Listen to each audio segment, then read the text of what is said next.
Meus amigos, muito boa noite a todos, todas, e amparados pela equipe espiritual que certamente está conosco e permanecerá conosco até a conclusão dos trabalhos. Sempre uma alegria estar com vocês, falar da minha satisfação, fazer os nossos votos de muita paz, de muita saúde, de muita esperança para todos. E iniciar essa palestra, cujo tema é precisamente consolação. Quem precisa? Então nós vamos navegar sobre o conceito de consolo e consolação e vamos fazer antes uma breve leitura, que eu acho que tem tudo a ver com o tema. Nós trouxemos nessa oportunidade o nosso livro Cartas Vivas, temos feito isso nas palestras, nesta casa e em outras, que é um livro de caráter psicográfico, estará à disposição de vocês, alguns de vocês já adquiriram em outras ocasiões, e nós trouxemos exemplares dele. Eu vou ler uma mensagem aqui do Cartas Vivas, e depois um trechinho do Evangelho segundo o Espiritismo, que achamos que vai trazer uma contribuição à nossa palestra. No capítulo 70, o espírito Samuel de Latour assim escreve: servindo a causa do amor pelo amor. Na terra o homem é convidado a tudo, à posse, ao desejo, ao triunfo. Porém, somente quando se dedica com coração e alma ao ideal do bem e da luz, alcança a sabedoria. Não percas tempo e nem retarde o passo, se obstáculos e sombras surgem no caminho. Sede fiel a Jesus, trabalhando e servindo a causa do amor pelo amor. Logo descobrimos o fogo sagrado e a luz poderosa da divina presença em nós e em nossos passos. Convidados ao testemunho do sacrifício pessoal, ofereçamo-lo e lograremos a plenitude interior. Convidados ao revide, silenciemos e permaneçamos em trabalho no bem. Convidados à revolta, apaziguemos o coração com o influxo iluminado da prece. Convidados ao mal, testemunhemos o bem com sabedoria e paz. Samuel de Latour, sacerdote francês, cuja última existência conhecida se deu nas hostes da Igreja Católica na primeira metade do século XIX. Eu vou ler um trechinho aqui do Evangelho segundo o Espiritismo, porque ele vai ser assim a nossa essência aqui da palestra sobre consolação. Nós vamos explorar muito essa parte. É a parábola do bom samaritano. E temos, ora, quando o Filho do Homem vier em sua majestade, acompanhado de todos os anjos, sentar-se-á no trono de sua glória. Reunidas diante dele todas as nações, separará uns dos outros, como o pastor separa os bodes das ovelhas, e colocará as ovelhas à sua direita e os bodes à sua esquerda. Então dirá o rei aos que tiverem à sua direita: vinde benditos de meu Pai, tomai posse do reino que vos foi preparado desde o princípio do mundo. Porquanto tive fome, e me destes de comer. Tive sede, e me destes de beber. Careci de teto, e me hospedastes. Estive nu, e me vestistes. Achei-me doente, e me visitastes. Estive preso, e me fostes ver. Então responder-lhe-ão os justos: Senhor, quando foi que te vimos com fome e te demos de comer? Ou com sede e te demos de beber? Quando foi que te vimos sem teto e te hospedamos? Ou despido e te vestimos? E quando foi que te soubemos doente ou preso e fomos visitar-te? O rei lhe responderá: em verdade vos digo, todas as vezes que isso fizestes a um destes mais pequeninos dos meus irmãos, foi a mim mesmo que o fizeste. E continua, mas aqui a gente chega ao ponto fundamental da parábola. Meus amigos, quando nós pensamos o conceito de consolo ou consolação e fazemos a pergunta para quem precisa, importa a gente dar uma olhada no modo como, no século XIX, que foi o século de surgimento do Espiritismo, como é que a ideia de consolo estava, o que é que aconteceu de lá para cá com essa dimensão do consolo, e o grande desgaste que essas teorias, assim chamadas religiosas, tradicionais, foram tendo ao longo do tempo. Nós vamos ver ao final como é que Jesus e Kardec operam com a ideia de consolo, como é que a doutrina espírita elabora para nós a ideia de consolo, de consolação. O que temos no século XIX? Temos uma Europa caindo em profundo descrendo profundamente da religião tradicional. Para os senhores terem uma ideia do nível de incredulidade, ateísmo, desesperança e descrença na Europa do XIX, nós temos aquele fato bem conhecido, o ano era 1794, final do 18, início do 19, quando os revolucionários franceses estavam tomando Paris, né, com seus lemas liberté, igualité, fraternité, e dizendo a era antiga, o Ancien Regime, a Idade Média, a idade da religião ficou para o passado. E nós, franceses, estamos expulsando Deus da França.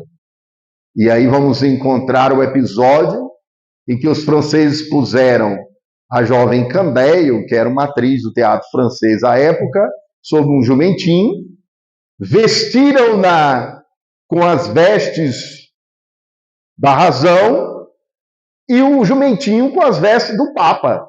Isso está na história, nos anais da história. E os franceses disseram que queriam expulsar Deus da França, expulsar a igreja, expulsar a religião, que não queriam mais acordo com Deus, isso os franceses. Final do 18, início do 19. E o século XIX vai ampliar ainda mais isso. Vai ampliar o materialismo, o ateísmo. Vai ampliar a derrocada de uma era muito complicada para a humanidade. E nós vamos encontrar um novo conceito entre estes que nessa primeira parte eu vou visitar brevemente, só para que nós entendamos o que é o consolo na visão materialista e o que é o consolo na visão espiritual. E como essas coisas hoje estão cada vez mais ampliando esse problema e ampliando esse diálogo na atualidade. Então nós temos, no 19, filósofos ateus que se levantarão e assustarão o mundo. Dentre eles, eu vou citar um que muitos têm até medo dele, mas não precisa ter medo, porque ele teve a sua tarefa e o seu papel naquele contexto. O nome dele é Friedrich Nietzsche, né? Ele vai escrever uma obra Além do Bem e do Mal. Ele declarou uma frase que parecia quebrar todas as esperanças da humanidade. Deus está morto. E quando nós ouvimos essa frase hoje, no 21, na era da tecnologia, na sociedade contemporânea, a gente diz, mas como assim Deus está morto, né? E precisamos entender que lá no 19, ele estava constatando que aquela divindade que tinha atravessado séculos dominando a Europa. Não sei se sabem, o principal fenômeno que os historiadores identificam no governo da Europa, eles chamaram de cesaropapismo. Era o governo da Europa sob a égide dos monarcas, os césares e os papas. Césaro é simbólico, é monarca. Era medieval e moderna, era dos reis. Inclusive do absolutismo monárquico, o rei Luís XIV, considerado o rei Sol, que governou 72 anos a França. Então, era uma era que estava se findando. E esta era havia apresentado um Deus à Europa e ao mundo cristão, que a Europa estava se rebelando contra ele. E então Nietzsche vai dizer, olha, Deus está morto. Ele começa a observar que na opinião pública, não só da Alemanha, seu país, mas de toda a Europa, estava se espalhando a incredulidade. Um grande físico alemão, espírita de Leipzig, Friedrich Zollner, que escreveu uma obra fantástica que recomendo a vocês, eu acho que a Federação Espírita Brasileira publicou essa obra, chama-se A Física Transcendental, e esse físico disse, a incredulidade tornou-se a crença invertida para a nossa época. Então, ser incrédulo, descrer na divindade e aderir ao ateísmo se espalhou pela Europa. E a religião estava em crise na Europa. E Nietzsche disse, Deus está morto. E depois ele vai, no além do bem e do mal dele, dizer, ao meio-dia, entre o claro e o escuro, além do bem e do mal, e ele fala daquele que vai escrever através dele, Zaratustra. Zaratustra chega-se a mim. Um ateu, olha a frase. Ao meio-dia, ao meio-dia, entre o claro e o escuro, além do bem e do mal, Zaratustra chega-se a mim. Como assim? Quem é que chegou nele? Ele estava sozinho, alguém chegou.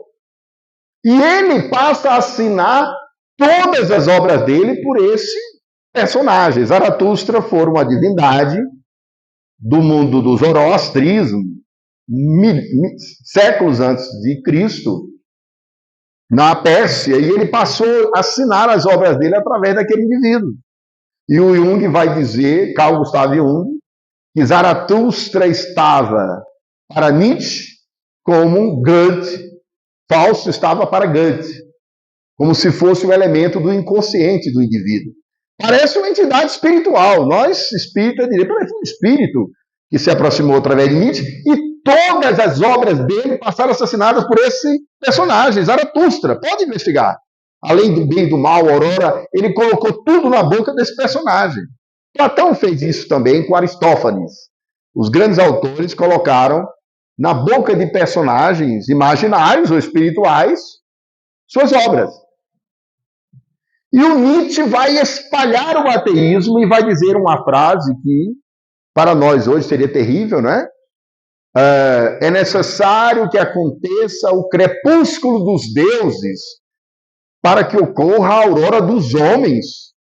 Como a dizer que era necessário que Deus morresse para que o homem pudesse emergir. Aí a gente, quando ouve essas coisas, poxa vida, né, Nietzsche? Pegou pesado com a divindade, né? Mas não é.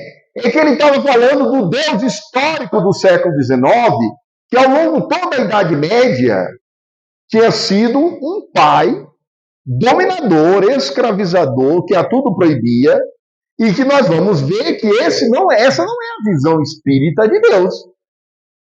E esse pai aterrorizante, que o professor Herculano Pires vai dizer, no Velho Testamento, que até hoje muita gente está ligada a ele, o princípio de toda sabedoria é o temor a Deus. Temor a Deus. Até hoje muita gente morre de medo de Deus. Como se Deus fosse alguma coisa da ordem da ameaça, do castigo E as pessoas têm medo de Deus. E aí uma outra figura como Freud vai dizer, ora, esse medo é infantil. É o medo da criança com o pai. São sentimentos infantis atormentando a alma humana. Vamos logo para o conceito espírita de Deus, para ver como é diferente. Que é Deus? Kardec não pergunta quem é Deus, ele pergunta que. E a resposta é o máximo que os espíritos podiam trazer para a gente. Deus é a inteligência suprema, causa primária de todas as coisas. Ponto, mais nada. Poder-se-ia dizer que Deus é o infinito. Kardec pega a ideia mais ampla que dispomos, infinito. Aí os espíritos, olha, Kardec, foi pouco, viu? Estou brincando com vocês, mas é bem isso. Poder-se-ia dizer que Deus é o infinito? Pobreza da linguagem humana, respondem os espíritos. Não confundais o atributo de uma coisa com ela própria. Ficais sabendo que existem coisas que estão acima da inteligência do homem mais inteligente na Terra. Gente, vamos combinar que entender um ser eterno, nós não dispomos de recursos para isso. A gente entende tudo o que aconteceu de 14 bilhões de anos para cá. Tudo que está dentro do tempo. A gente entende o tempo, o espaço, a matéria, o espírito, que são coisas que são dimensões da realidade temporal. Agora, o ser eterno, como dirá a Vedanta, né? No princípio era Deus em sua glória, então somente Ele. Bom, então você tem uma sensação de desamparo na Europa do XIX, um ateísmo crescente se espalhando. Um outro filósofo, como Schopenhauer, vai dizer: não há consolo para a humanidade, a psique é sofrimento. E o Freud vai completar isso falando que a religião era o resultado de uma resposta nossa à nossa fraqueza, que ele chamava de uma resposta neurótica. Quando a gente vai investigar na alma humana essas coisas, a gente vai ver que está tudo lá. Todas essas fraquezas estão em nós. Vamos começar pelo medo da morte, não é? Nós tememos a morte, e tememos tanto a morte porque não temos consciência espiritual da imortalidade ainda. Uma coisa é a consciência discursiva. A gente passa a vida toda dizendo: o espírito é imortal, é pré-existente, eu sou um ser reencarnado, eu não sou matéria e eu vou desencarnar. Isso tudo é discurso. Agora, na hora que a gente tem que partir, ou alguém muito próximo tem que partir, nós repetimos o sofrimento de todos. Por quê? Porque nós não temos consciência de mortalidade, que é o início da nossa palestra sobre a ideia de consolação. Então, observe, existe uma consolação que resulta da nossa ignorância, dos nossos sentimentos infantis, da busca de uma religião para responder aquilo que a nossa própria racionalidade não investigou adequadamente. Então, o que fazemos? Dirá outro filósofo ateu: não foi Deus, prepare-se que agora vai doer ainda mais, hein? Não foi Deus quem criou o homem à sua imagem e semelhança. Foi o homem quem criou a Deus à sua imagem e semelhança. Gente, vamos combinar que o Deus que a gente inventou e que está espalhado no nosso imaginário, fomos nós que criamos. Deus é fiel a quem? Quem ele é fiel? A nós, ao universo, às leis dele? Deus criou o mundo em 6 dias, no 7º descansou e se arrependeu. Ele nem sabia do futuro que se arrependeu da obra dele. Então, não é o tema de hoje, mas Velho Testamento é uma coisa, Novo Testamento é outra. No Velho Testamento, Kardec explica: a compreensão sobre Deus era tal para os judeus que as respostas para quem se comportava era o mundo material. Era a boa colheita, era a vida longa, e Jesus fala sobre isso. Assim era a lei antiga, né? Agora, como é que a gente constrói e percebe um conceito de consolação na visão do Evangelho e do Espiritismo? Agora a gente deixa para trás os ateus e vai ter que navegar em uma área de racionalidade. Porque a proposta do Kardec é fé inabalável, só é aquela que dialoga com a razão, face a face em todas as épocas da humanidade. Então, que a gente não dê conta de dialogar com a racionalidade, pense nisso. Vamos pensar, eu já assisti a apresentação de teses de mestrado e doutorado, né? Que a tese do sujeito era sobre fenômenos paranormais, dentro de um mestrado na academia, e tinha o pessoal materialista e o pessoal espiritual. O pessoal espiritual não era necessariamente espírita, eles que se virem para dar conta dos materialistas, porque se eles fizeram uma pergunta que a gente não puder responder, problema nosso, não é deles, eles têm o direito de perguntar, né? Como, por exemplo, isso. Qualquer psicólogo, psicanalista, psiquiatra nos perguntaria a nós, peraí, mesmo vocês não são aqueles que convivem com os espíritos? Toda semana a gente faz a reunião mediúnica. E a gente aposta que toda vez que dorme, o espírito desdobra. Não é isso? Diziam os gregos na antiguidade, o sono é irmão da morte. Olha que delícia. O sono é um treinamento para a morte, gente. Dormir é morrer parcialmente. O Espiritismo fala isso no capítulo sobre o desdobramento da alma no Livro dos Espíritos. Aí o psicólogo diz para a gente assim, mas vocês não falam que essa é uma vida passageira, provisória, a verdadeira vida é do outro lado, que vocês dormem e se desdobram todo dia, e quando chega na hora da morte a gente fica tudo fazendo com todo mundo. Bom, vamos investigar isso. Qual é o consolo que o Espiritismo nos traz? O Espiritismo nos propõe o diálogo entre fé e razão. E fala de um consolo profundamente racional. Primeiramente, a nos dizer que, de fato, quando nós reencarnamos, diz a doutrina espírita, desde Platão, Kardec explica isso, que o espírito se enraiza no corpo, molécula a molécula. E que um corpo espiritual ele é completamente, vamos dizer assim, absorvido pelo corpo físico. E nós esquecemos do passado, para completar. Esta matéria é tão densa, que faz com que a gente esqueça que é espírito. E a gente fica achando que é só matéria. E qual é a dimensão que a gente lida bem? O corpo físico. Você se autoconhece? Ah, me conheço. No corpo físico. Eu sei da minha biografia. Eu sei que sou filho de fulano e beltrano, que nasci na data tal, e eu acredito que minha memória começa lá. Mas por que isso? Porque nós não navegamos em uma dimensão que seria supremamente consoladora, que é a dimensão espiritual. Então, primeiro princípio para aprender a consolar-se. Faça tudo. Faça a morte, faça o desemprego, faça o divórcio, faça as perdas, faça a desencarnação. É descobrir-se espírito. É descobrir um fenômeno extraordinário, que é: eu já sou, antes dessa corporeidade eu ser. Eu vou me descobrindo antes da minha existência na minha família. Observe, gente. A nossa psique é assim, ó. Tudo remete à família, tudo remete à história pessoal, tudo remete ao país que a gente vive, à comunidade que a gente mora, a essa casa aqui, por exemplo.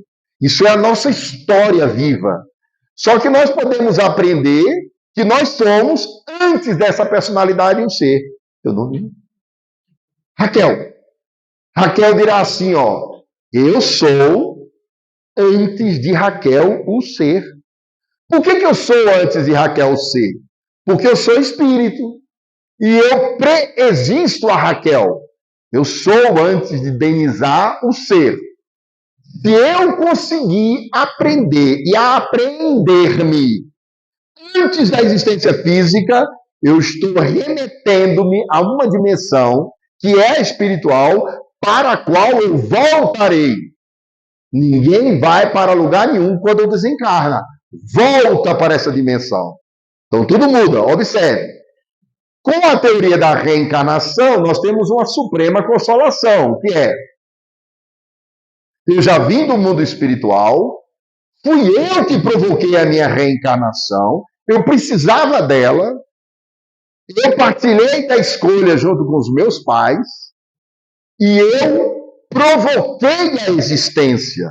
Olha o que está aí fora prevalecendo: materialismo, existencialismo. Qual é a frase de Jean-Paul Sartre? Não é a essência que determina a existência, mas a existência material e concreta que determina a essência. Se nós não tivermos cuidado, nós passaremos uma existência toda nos declarando espíritas, espirituais, mas agindo como se essa existência tivesse criado a nossa essência. Então, o primeiro desafio para a suprema consolação no Espiritismo: descobrir-se espírito. Eu já sou antes de idealizar o ser. E é através da meditação, da mediunidade, do desdobramento, da oração, dos estados alterados de consciência, da interiorização e do autoconhecimento, eu começo a fazer contato com esses outros personagens que eu já fui e que me integram e não é denizar. Deu para entender, não? Gente, façam as contas. O Sapiens está na Terra há 100 mil anos. A nossa espécie. A doutrina espírita, gente, é evolucionista. Esqueçam Adão e Eva. A Gênesis, os milagres e as predições, segundo o Espiritismo. O Espiritismo é evolucionista. É evolução em 2 mundos. André Luiz, psicografia, Chico Xavier e Valdo Vieira. Estou relendo essa obra agora para apresentar no seminário. E absolutamente impressionado como é que pode o espírito André Luiz psicografar através de Chico e Valdo em 2 cidades diferentes. Chico em Pedro Leopoldo, Valdo em Uberaba, e os 2 psicografando capítulos ímpares e pares. E quando você entra naquela obra, mas não é possível que um homem de formação primária como Chico Xavier psicografasse um negócio daquele, o que é ciência, biofísica, biológica, mecânica quântica e evolucionismo darwiniano do começo ao fim. Então vamos lá. 100 a 150 mil anos que a gente reencarna nessa matéria. Vai e volta, vai e volta, vai e volta. E olha que a gente continua com medo de morrer, gente. Que coisa estranha. Já morreu umas 1000 vezes ou mais. Mais de 1000. Pode colocar umas 10 mil vezes. Eu não sei, pode ser muito mais. E a gente continua com medo de morrer. Tem que entender esse negócio. Então a suprema consolação está: eu preciso navegar na minha condição espiritual. Eu preciso autodescobrir-me e auto-manifestar-me em uma dimensão que vai além da ecologia corporal. Não é? Porque a ecologia corporal ela é maravilhosa, nós agradecemos por ela, a genética dos nossos pais, a infância bem cuidada, a alegria de estarmos num corpo físico saudável, todo mundo sem grandes sofrimentos, nem físicos nem mentais, maravilha. Mas isso tudo vai passando. E é uma contagem regressiva até terminar, não é? E termina, às vezes, surpreendentemente. Vou falar rapidinho sobre isso, até que aí faço uma homenagem a ele. Todos nós aqui devemos ter conhecido, eu conheci muito bem, porque trouxe ele a Brasília várias vezes, o Dr. André Luiz Peixinho. Dr. André Luiz Peixinho foi um grande espírita, um gigante, médico, filósofo, psicólogo, presidente da Federação Espírita da Bahia, e aos 73 anos de idade, ali no entorno de uma live espírita, depois de ter trabalhado no Hospital Santo Antônio, da Irmã Dulce, em Salvador, de ter colaborado por mais de 40 anos da Mansão do Caminho com Divaldo, ele desencarnou no infarto fulminante, agora há pouco, 30 de março, certo? E foi embora. Um gigante. Eu convivi com essa pessoa, trouxe ele aqui ao programa Sinais de Evolução várias vezes, trouxe para fóruns de diversos tamanhos, fez conferências, um grande amigo, foi embora. Assim somos todos nós, né? E a maioria de nós acha que vai com 98, pode ir até 115, está valendo, que a turma está vivendo bastante. Mas pode ir amanhã, gente. Então vamos lá. Então, a grande questão do consolo na visão do Espiritismo é um consolo a partir da dimensão espiritual. Então, a primeira questão é descobrir esse espírito. Agora, depois que a gente faz o exercício da autodescoberta, depois que a gente começa a se entender assim, ó, Eu estou Denizar, mas eu não sou Denizar. Mudou a identidade. Eu estou Denizar. E eu preciso dessa personalidade no período que esteja aqui. Mas eu não sou. E a gente se engana, viu? Quando desencarnar, parte da memória será perdida porque ela está relacionada a coisas materiais, ela está relacionada a um histórico cerebral, genético, e uma outra parte será preservada. Então, não sou, eu estou Denizar provisoriamente. Agora, e a consolação que nós podemos ter e que o materialismo não oferece, né? O materialismo não oferece nada de consolo, né? Quando nós jogamos Thanatos era a divindade grega que representava a morte, gente. Você pega um materialista, pega um ateu animado e diga assim, tá bom, eu vou jogar Thanatos em cima de você, eu quero que você me diga alguma coisa. Thanatos é o deus da destruição. Quando chega a morte, né? É o problema do ateu, graças a Deus, né? Você está pertinho da morte. Aí o Kardec pergunta, qual o sentimento que prevalece no homem no momento da morte? Gente, Kardec perguntou sobre quase tudo. Pode procurar. Qual o sentimento que prevalece no homem no momento da morte? Aí ele cita 3. A dúvida, o desespero, a esperança. Aí os espíritos sábios respondem, a dúvida para os céticos. Essa turma aí que gosta do materialismo, do discurso todo-poderoso do ateísmo, dúvida para os céticos. O desespero para os cruéis. E olha que tem cruéis em todos os lados. Tem cruéis religiosos, cruéis materialistas, cruéis ricos, cruéis pobres, cruéis em todos os lugares. O desespero para os cruéis e a esperança para os homens de bem. Pronto, agora a gente tem um consolo que é, onde é que está o consolo? Na visão de Jesus, na visão da doutrina espírita. Depois que a gente faz o dever de casa e dia a dia vai dizendo, essa matéria não sou eu. Eu sou constituído de um corpo espiritual que, de fato, como diziam os gregos, Hipnos é irmão de Thanatos. Thanatos, deus da morte, Hipnos, deus do sono. Aí, Hipnos faz adormecer o corpo, ele para sempre e o espírito vai embora. Não é a saída do espírito que determina a morte do corpo. Palavras de Kardec. É a morte do corpo que determina a passagem do espírito. Nunca confundi isso. Então, Hipnos faz a gente dormir. Só que Hipnos, que é o deus do sono, que gera a palavra hipnose, hipnologia, um dia Hipnos vai provocar um encontro a 3, gente. Se preparem. Nós vamos encontrar com eles 2, simbolicamente falando. Hipnos de um lado e Thanatos do outro. A Hipnos vai pôr para dormir e Thanatos vai nos colocar em uma barca, na visão dos gregos, e atravessar um rio e nos levar para a imortalidade, né? Tudo isso simbolicamente falando. Mas é o momento em que nós descobrimos que dormir é aprender a morrer, que delícia. Estamos aprendendo, gente. Dormiu, vai. Ah, que delícia, eu voltei. Todos os dias em oração eu agradeço por ter voltado, que bom, né? E por mais um dia, pelos dias que se foram, pelos dias que virão. Não sei quantos ainda, nem faço ideia, mas vamos lá. Agora, depois desse exercício, há uma suprema consolação que está no Evangelho, que eu li aqui.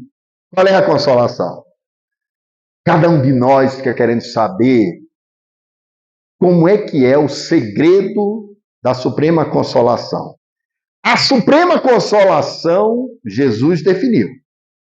Senhor, quando te vimos com fome e te demos de comer,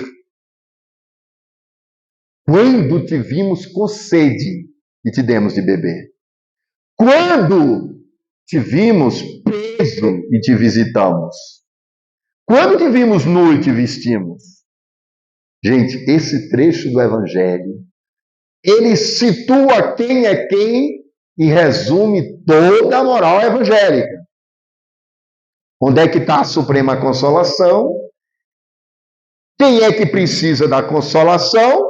Se nós perguntarmos ao Espiritismo, o Espiritismo dirá: todos precisamos de níveis diferentes de consolo. O consolo da psicoterapia, o consolo do repouso corporal, o consolo da medicação. O sujeito está com uma alteração significativa do humor e ele toma um neuromodulador do humor que estabiliza o humor. Isso é um consolo, gente. O consolo do repouso, do descanso, isso também é consolo. O consolo do afeto, da presença que um dia se fará ausente pela desencarnação. O consolo da reencarnação, da própria desencarnação. Agora, há um supremo consolo. Esse consolo, quem o descobrir, trará a própria consolação na alma e para a alma. A gente não sabe o que é isso. Dá de comer a quem tem fome, e eu habitarei a tua alma na forma de consolo e paz. Eu estarei. Foi a mim que me destes. O que é dar de comer ao Cristo e dar de beber a Ele? O que é vesti-lo quando ele estava nu? Senão, ter a veste nupcial dele a cobrir a nossa alma de consolo e consolação. Então, quando o Espiritismo aponta para a caridade e nos diz: visita quem está com fome, consola quem está desesperado, conversa com o velhinho abandonado, cuida da criança órfã, alimenta o faminto, veste o nu, foi a mim que o fizeste. Se nós admitirmos isso, eu já vou terminando, que o tempo já foi embora. O tempo é ateu, gente. Ele não gosta da gente. Estou brincando. Ele é divino também. É Cronos. O doutor André Luiz Peixinho, no Hospital Santo Antônio, Salvador, aí ele conta que logo quando ele começou, isso era nos anos 80, 1981, aí daqui a pouco vem a irmã Dulce, aí ela abre o consultório assim, pede licenças: doutor, eu queria que o senhor me atendesse, que eu fosse a próxima. E ele, Peixinho, era um jovem médico, muito jovem ainda, no começo. E ele tomou aquele susto, porque ele trabalhava com aqueles centenas e centenas de pacientes pobres e miseráveis que eram acolhidos pelo Hospital Santo Antônio da irmã Dulce. E ele disse: puxa. Aí ela disse: eu quero ser a próxima. E quando terminou o atendimento, ele disse: assim que eu terminar, atenderei a senhora. E terminou. Quando terminou, ela abriu a porta suavemente e disse: eu quero que você atenda ele, quero que você me atenda na pessoa dele. Era um paciente com gangrena, muito mal cheiroso, praticamente apodrecido em vida. E o Peixinho tomou aquele susto e foi atender aquele paciente como se fosse ela. Esse espírito grandioso, que segundo as melhores informações espirituais, Santa Teresa d'Ávila recebeu, que foi luz corajosa no caminho dos sofredores, que foi quem vestiu ao nu, que deu de comida a quem tinha fome, e quem consolou o desesperado, que ia dormir 2 horas da manhã e às 4h30 estava acordada, nos últimos anos em uma cadeira de madeira. E quando disseram para ela: irmã, precisamos construir uma nova capelinha, o povo está querendo rezar e está muito apertado. E ela sorria e dizia: não sei por que o povo precisa de igreja para rezar. Eu rezo trabalhando, trabalho rezando. Isso uma irmã católica, absolutamente católica, não era espírita, católica. Então, meus amigos, quem é que precisa de consolação? Para os vivos, a consciência de mortalidade. Nada mais desesperador do que existir uma breve existência provisória sem saber nada da essência. Nada mais desesperador do que existir nesse mundo e imaginar logo depois o fim. Capítulo 1 do livro O Céu e o Inferno, ou a Justiça Divina segundo o Espiritismo. O porvir e o nada. Se acreditarmos no nada, o que faremos, segundo Kardec? Kardec dizia que bastava a dúvida quanto à vida após a morte. Não é a certeza. Ninguém tem certeza da não imortalidade, gente. Saibam disso. Não tem ateu, pesquisador, cientista que possa ter certeza da não imortalidade. Eles não têm essa certeza. E eles sabem disso. E os minimamente sensatos dizem isso. Nós não podemos ter certeza da não existência da vida espiritual. Eles têm só dúvida. E a dúvida os faz tornar-se escravos da matéria, escravos do dinheiro, escravos do desejo de dominação, escravo da mentira, escravo da hipocrisia. E então Jesus vem e nos diz: vinde a mim todos vós, e eu farei jorrar rios de vida eterna dentro de vós. Quando nós temos água a quem tinha sede, rios de vida eterna jorram dentro de nós. O doutor Augusto Cury, que é um extraordinário psiquiatra, só na Europa já divulgou mais de 40 milhões de livros, ele diz: que mestre foi esse que prometeu rios de vida eterna a nascer e a surgir dentro de nós? Isso é o sonho de qualquer psicoterapeuta. Fazer que a vida brote no coração dos seus pacientes doentes. Este, inclusive, que vos fala. Então, a suprema consolação que o Espiritismo apresenta é para todos. Consciência de mortalidade na vida física. Ter a certeza da imortalidade. Nos anos 60, eu vou terminar com isso, 1960, nos Estados Unidos, o Jung estava viajando pela América do Norte, Carl Gustav Jung, perguntaram para ele: o senhor acredita em Deus e na alma? Ele disse: eu não acredito. Eu sei, eu não preciso de crença para isso. Saber é ter experiência de. Você diz assim: vamos entender o que é um banho no rio. Aí um biólogo, físico, matemático, historiador, geógrafo estuda um banho no rio. E o outro diz: espera aí, eu vou mergulhar no rio e vou saber o que é um banho de rio. A experiência viva da imortalidade. Nós temos que ter experiências em espírito e não na matéria apenas. Cada um que busque experiências espirituais, para que a consciência de mortalidade seja a suprema consolação. Eu sou espírito. Eu não sou matéria. Eu sou espírito e tenho um corpo espiritual. E no mundo espiritual, a consciência razoavelmente tranquila. Escrevi um textinho, mandei para os amigos hoje sobre essa palestra. Tive cuidado de colocar a consciência razoavelmente tranquila, que acho que é muito, muito, muito ousado falar de uma consciência integralmente tranquila. Desconheço isso entre nós aqui, né? Se chover para cima, tá tudo bem, mas entre nós aqui é melhor falar de uma consciência razoavelmente tranquila. Uma consciência suficientemente boa, que fez tudo o que estava ao seu alcance para melhorar-se. Como diz o Kardec, o verdadeiro espírita não é um homem perfeito. Está vendo? Ele já tira a ideia de uma perfeição absoluta ou um homem perfeito. Mas é aquele que empreende esforços para ser hoje melhor do que ontem, amanhã melhor do que hoje. Gente, isso vale para tudo.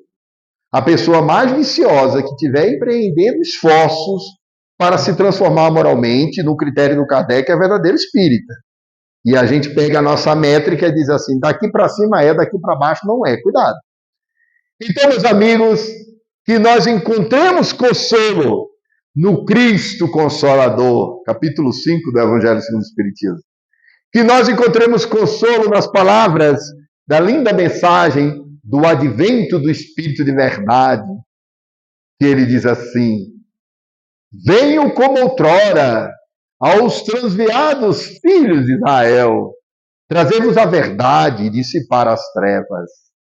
Escutai-me, o Espiritismo, como fez antigamente a minha palavra, veio para lembrar aos incrédulos que acima deles, olha os incrédulos e ateus, lembrar os incrédulos que acima deles reina a imutável verdade, o Deus bom e o Deus grande, que faz com que se germinem as plantas e se levantem as ondas, Revelei a doutrina divinal, revelei o Espiritismo. Mas os homens ingratos que são, abandonaram o caminho reto e largo que conduz ao reino de meu Pai e enveredaram pelas ásperas sendas da impiedade. Meu Pai não quer aniquilar a raça humana, quer que vivos e mortos vos socorrais mutuamente. Porque a morte é a ressurreição e a vida, a oportunidade buscada, na qual as virtudes que conservastes se desenvolverão como cedro. E prossegue, estou tomado de compaixão, de ver o vosso próximo, de verdes o vosso próximo cair no abismo e não lhe estender as mãos. Segue o texto, advento do Espírito de verdade. Que Jesus, na sua doçura, na serenidade que nos deu quando disse: aqueles que me seguem já não mais estão na morte, vivem na morte, já passaram para a vida. Não é? A suprema consolação da imortalidade. A certeza de que a vida é uma travessia. O bebezinho mais jovem que nasceu agora, em algum hospital de Brasília, alguma maternidade, acabou de nascer, começou uma contagem regressiva para ele. Tomara que todos nós vamos primeiro que ele, mas um dia ele também irá. Porque a vida é uma travessia, entra-se na margem de um rio e sai na outra, voltando para casa. Que haja muita consciência de mortalidade entre nós, que haja um grande movimento de despertar espiritual, de despertar da consciência. Onde está escrita a lei de Deus? Na consciência. Despertar Deus em nós. No poema que diz: desperta a tua alma adormecida nas ilusões perigosas desta vida. Não te detenhas ante as sombras do caminho. As belas rosas também trazem seus espinhos. Se alguém magoou teu coração, não te entristeças. Segues em oração. Sendo a vida na terra passageira, se caminhas para a libertação, esquece as ofensas e perdoa. Segue para a tua evolução. Se tens conhecimento do Evangelho, não podes dizer que não sabes ou não conheces o que é a felicidade. Se praticas um pouco a caridade, perdoa, prossegue, segue em tua evolução e encontrarás mais adiante Jesus em teu coração.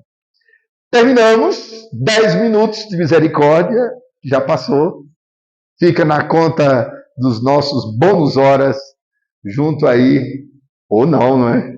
Ou não, junto aí ao irmão Estevão e a todos nós. Muito obrigado, que haja muita paz, que voltemos todos aos nossos lares em paz e que prossigamos em busca de uma mortalidade sem fim, hoje e sempre. Muita paz.